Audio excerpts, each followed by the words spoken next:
In 2017, government promised to get street children off the street with a program launched by the Minister for Gender to deal with streetism. The Ministry of Gender and Social Protection set up the operation Get Off the Street for a Better Life. For more than 4 years, the situation seemed to have gotten out of hand, with minors even from neighboring West African countries flooding the highways of Ghana to beg. In the following report, our reporter Justice Bedu digs into Accra's street begging problem. This is one of Accra's dirty little secrets. It's the dead of the night on a cold street in the capital. This is home to hundreds of people who sleep rough in downtown Accra. It's almost like a mini refugee camp here. The children who live here and their parents have come from West African countries like Mali, Burkina Faso, and Niger. Most of them sleep rough on hard pavements like this. And if you walk right up the street, there are hundreds more who sleep like this till morning, all in this Accra neighborhood of Aboseokai. The people who live here who have been speaking to me say on a daily basis, hundreds of them arrive in buses to Accra. Poverty is what forced us out of our country. We began begging when we left home.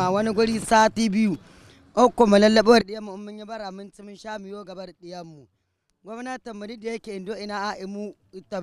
spent 3 months on our journey with our kids. Our government does not help us. We are only here because of poverty. When we get what we want, we'll go back.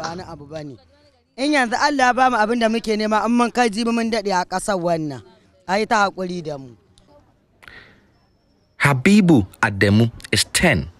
Like many of the children here, his parents brought him from Niger. Their journey, he says, took them 3 months, making several stops until they got to Accra, where they have been begging for alms for a year now.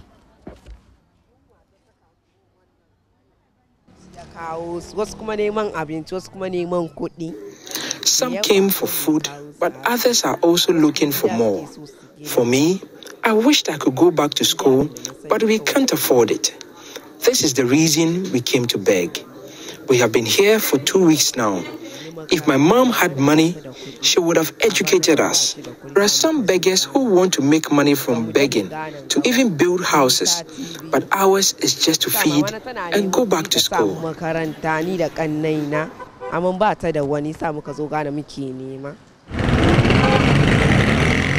As dawn breaks, the children and their parents flood the streets of Accra, hand in arms. This is the Achimota overhead on the busy N1 highway. They run after every car in sight. They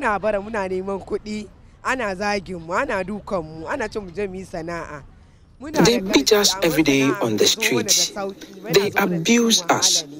They ask us to go and work because we are able. One day, a car ran over my hand and it got broken. This job is tough. We need help. More than 61,000 persons below the age of 18 are living on the streets of Accra alone, according to a 2021 study by the Center for Social Policy Studies at the University of Ghana. The Beggars and Destitutes Act of 1969 makes begging criminal. And yet, like many other laws in Ghana, there's rarely any enforcement. The ministry has initiated a program that Operation Get Off the Street Now for a Better Life. Everybody deserves a better life. The objective is to reduce the phenomenon of persons living on the street with such dreams that they cannot be held back. Data collection to create a database is ongoing, with 4,098 children already registered. Shelters have also been identified for us to begin this very month to move our children and persons and families off the streets into homes whilst we organize the reintegration for those who can go back home, those who can go back to school, and those who will be embarking on various training and capacity building activities in terms of income generating activities. This is then Gender Minister Otiko Afisa Jaba speaking in 2017. I can liken it to a situation of a time bomb that's about to take off. Elikem Awuye is a child protection activist with the rights campaign group International Needs. She has spent years studying the subject and rescuing some victims of the streets. Streetism is also like a very lucrative economic venture in Ghana, where you see children begging, selling, and doing all kinds of things on the streets. So that economic aspect that deals with the poverty they are going through does not make them want to leave the streets. So they'll rather stay there and survive than to leave the street. The Ministry of Gender, which made a promise to end this menace 4 years ago, did not speak to me for the story, saying they were on strike. It's also part of the reason we have high numbers of adolescent pregnancies, drug abuse, HIV, kidnappings, and all that, which are very, very serious issues. I remember a girl once told me how through the traffic, men give out their numbers. They write their numbers on small pieces of papers. And, they are sitting in luxurious cars and all, so they look rich. So these girls will call, hoping that they'll get something in return. And sometimes the men come, sleep with them, infect them, impregnate them, and they are gone. And so they can't even find the fathers of their children. Back on the streets and right at this traffic light elsewhere around Kokomlimle, another suburb of Accra, the kids are hard at work. With them, minors as young as 2. Road users seem to have had enough too. Sometimes you feel like giving them something, but the more you give, the more it's like you're encouraging them to do it. I don't like seeing the mothers and the parents sitting there whilst we see these children crossing through the traffic and everything. I don't know. But no, with these motor riders, the motorbikes passing in between the traffic, I don't think it's safe for them to. With very little in social protection for vulnerable people like these children, more of their likes continue to flood our streets, and it seems there is no end in sight. Justice Baidu, JoyNews, Accra.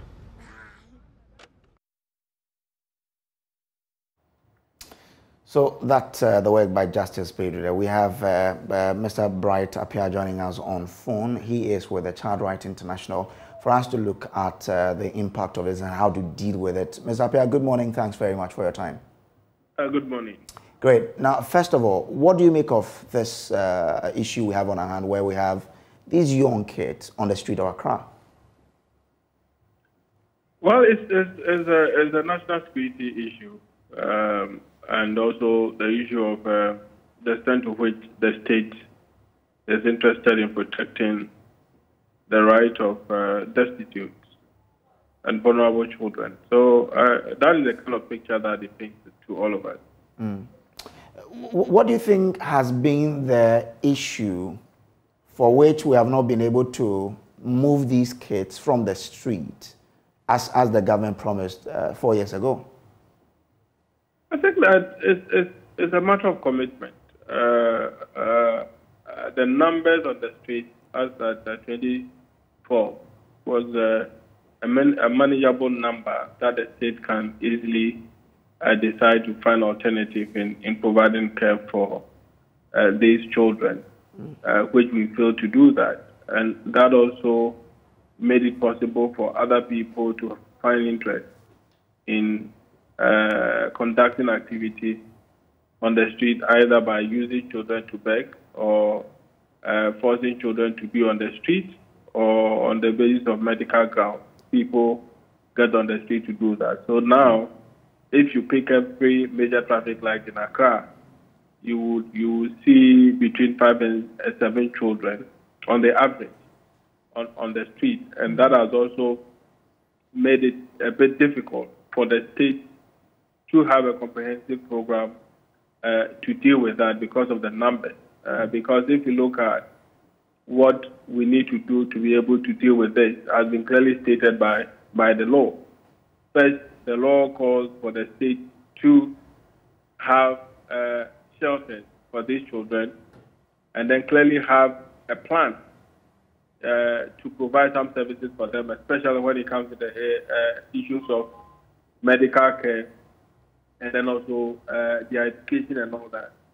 So now it is the numbers that is making it difficult for the state to decide. So it's a matter of the state deciding to say that we want to have a plan to deal with this issue. But whatever it takes, something must be done, because the steps for which we need to take to address this particular issue are clearly stated by law. You described this as a national security issue. 4 years on since that project was launched, it looks like we've not been able to win the fight against this. How do you assess government's effort towards dealing with this issue? We've not even started the fight at all for us to even get to a point to say that we've not been able to deal with the matter.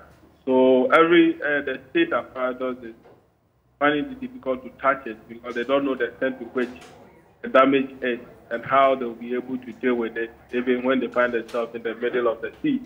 So that is clearly what is happening now. But it being a national security issue is the fact that we have conducted research, and we are in court now to see how best we can deal with this particular matter. We have conducted research, and it clearly shows that this is an organized activity. It is also something that affects the welfare of children. And the sad part of it is that foreigners are also taking advantage of it to run their affairs on the street, because the social security system is a bit weak for that matter. Anybody at all feels that they can carry out their business within our social environment and all that. So one is a weak system. We should serve as we should send a signal to national security that anybody at all can participate in that environment for their personal gain. Again, we've also realized that when children grow to a certain level, like 12, 15, thereabouts, you will not find them on the street again. So the question is, where do they go? Who is responsible for them? And all that. These are things that, the state must be interested in to investigate, to come to a reasonable conclusion that, if I don't deal with this particular matter, things will happen. And there's a research conducted by the state on drug abuse and all that. Clearly, it gives a signal that when the environment is loose and there's no control, the probability of children engaging in drugs at early stages are very, very, very, very high. So we cannot take a lot of things for granted when it comes to that. So we've not started the fight, if you ask me. But if we start, I'm sure we will finish. Well, Mr. Pia, the government launched the Operation Get Off the Street, and that's how it started the fight. That's to government. That's the fight that they started. So why do you say they have not started when they launched this project? Yeah, the reason is that there's a clear pathway in dealing with this particular issue. So there's no any shortcut in dealing with it. And all the interventions that have been provided so far were done on the basis of a piecemeal. They use a piecemeal approach in tackling this particular issue. And I will not call that as intervention. Because if the police go in to arrest the children on the street, it's an arrest that they cause. And there's a clear element that one must meet in order to be arrested. And the vulnerable children do not fall within that category. So clearly, if you use that approach, you will fail. And that is what we have experienced. If you have decided to take data on the street and you did not do it in a systematic manner in order for you to get a certain average number to say that on the basis of this, I can accommodate this number of children within the social safety net of the state, then you have also failed. So clearly, any intervention that has been done, we do not conform to the pathway laid down by the law, then for me, you've not even started the fight at all. So it is on the basis of that. That's why I'm saying that all the interventions that have been provided are not really interventions that would solve the problem. But let's go back to what the law says that we should do, we should put in place, and the services that we have to render, and institutions that are responsible to take up certain certain acts and all that. So if we haven't even touched it at all, then we have not even started the fight.